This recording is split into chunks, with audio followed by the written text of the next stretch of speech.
बिस्मिल्लाह रहमान रहीम। अस्सलाम वालेकुम।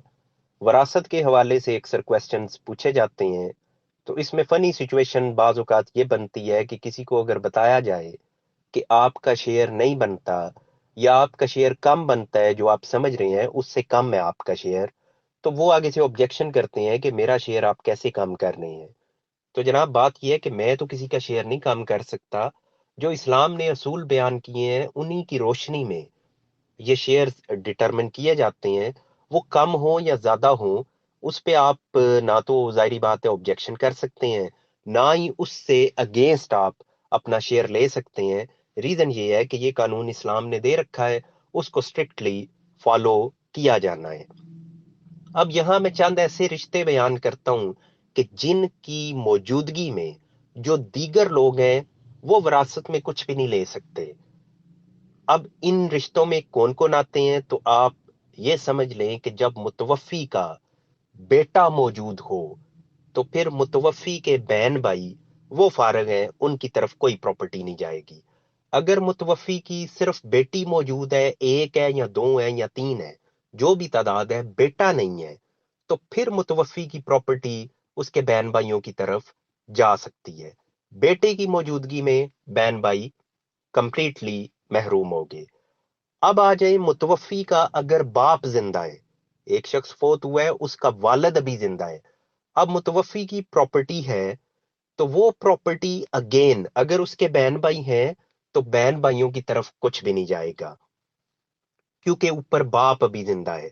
बाप की मौजूदगी में वैसे बाप का शेयर है 1/6, लेकिन बाकियों को शेयर देने के बाद, जैसे कि मुतवफ़ी है वो गैर शादीशुदा था, उसकी औलाद नहीं है, उसकी बीवी नहीं है, फर्ज किया उसकी वालदा है और वालिद हैं, तो ऐसी सूरत में वालिद क्योंकि जिंदा है, वालिद 1/6 तो लेगा, वो तो उसका हिस्सा बनता है, लेकिन वालदा के शेयर के बाद जो बाकी बच जाएगा वो भी वालिद की तरफ चला जाएगा।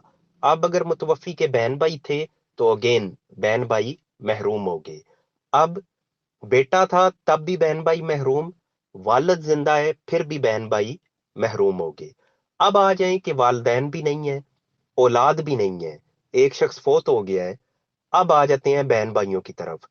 बहन भाई जिंदा है तो उनमें उसी तरीके से तकसीम होगा, बहन का एक हिस्सा भाई के दो हिस्से।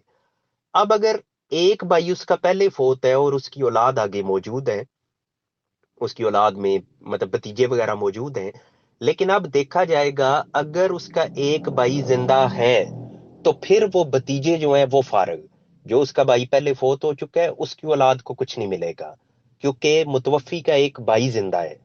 अगर मुतवफ़ी की सिर्फ एक बहन जिंदा हो या दो बहनें जिंदा हो, तो उन बहनों को हिस्सा मिलने के बाद जो बचेगा वो भतीजों की तरफ चला जाएगा। लेकिन मुतवफ़ी का अगर कोई भाई पहले या बहन पहले फोत हो चुकी है तो उनकी तरफ कोई प्रॉपर्टी नहीं जाएगी। इसी तरीके से अगर एक शख्स फोत हुआ है, उसकी एक बेटी जिंदा है और उसकी एक बहन जिंदा है, तो बेटी को भी आधा हिस्सा मिलता है और बहन को भी आधा हिस्सा मिलता है, अकेली बहन को। तो आधी प्रॉपर्टी बेटी को चली गई, आधी प्रॉपर्टी बहन की तरफ चली गई। अब पीछे कुछ बचा ही नहीं है कि जो भतीजों की तरफ जा सके, तो अगेन भतीजे फारग। वैसे भतीजों को मिल जाता है, लेकिन वो तब मिलता है अगर जो शेयरर्स जो सबसे करीब होते हैं उनको देने के बाद कुछ बच जाए, तो वो भतीजों की तरफ चला जाता है। अब इसमें भी ये फर्क आप पे वादे कर दूं कि भतीजे और भांजे, इन दोनों में फर्क है। भतीजों को प्रॉपर्टी मिलती है, भांजों को प्रॉपर्टी नहीं मिलती।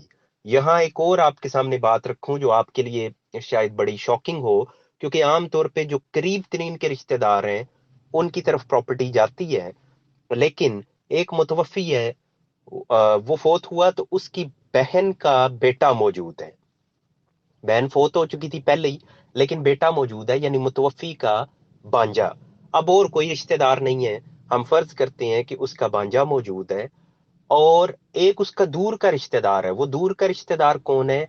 मुतवफ़ी के चचा के बेटे के बेटे के बेटे का बेटा, यानी कि काफी दूर तक की रिश्तेदारी के जहां जाके आपके ताल्लुकात भी खत्म हो जाते हैं, तो वो रिश्तेदार मौजूद है। यानी उसके कजन के आप पोता कर लें मौजूद है, चचा जाद का पोता। एक तरफ वो है और एक तरफ अपना सगा बांजा मौजूद है।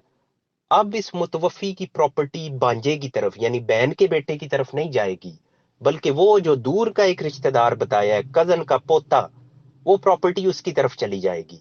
क्योंकि इस्लाम ने जो 3 कैटेगरीज बनाई हैं, शेयरर्स, रेजिड्यूरीज और डिस्टेंट किंडर, अब ये भांजा जो है ये डिस्टेंट में यानी ये दूर के रिश्तेदारों में आता है, जबकि जिसका हम वो एक कजन के पोते की बात कर रहे हैं वो दूसरी कैटेगरी में आता है जिसे रेजिड्यूरी कहा जाता है। उसकी तरफ प्रॉपर्टी चली जाएगी, लेकिन ये जो आपको रिश्ते में बजाय बड़ा करीब नजर आ रहा है, इसकी तरफ प्रॉपर्टी नहीं जाएगी। सारी की सारी प्रॉपर्टी उस पोते की तरफ चली जाएगी जो कि जाहिरन बड़ा दूर का रिश्तेदार है। क्योंकि अगेन वही बात कि ये इस्लाम के जो असूल हैं ये उनके मुताबिक तकसीम है। बज़ाहिर आपको बेशक लगे कि ये इतने दूर के रिश्तेदार को कैसे, लेकिन अगेन उन असूलों के मुताबिक ही प्रॉपर्टी तकसीम होगी। इसी तरीके से और काफी से रिश्ते हैं जो जिनकी मौजूदगी में दीगर लोग वो महरूम हो जाते हैं। और ये अगेन वही हर प्रपोजिशन के ऊपर डिपेंड करता है। हर प्रपोजिशन को जो तो ये सिंपल से रिश्ते हैं कि एक शख्स फोत हुआ, उसकी औलाद मौजूद है, उसके बहन भाई या करीब के रिश्तेदार, उन्हीं में प्रॉपर्टी खत्म हो गई, फिर तो आपको इन कॉम्प्लिकेशंस में जाना ही नहीं पड़ता।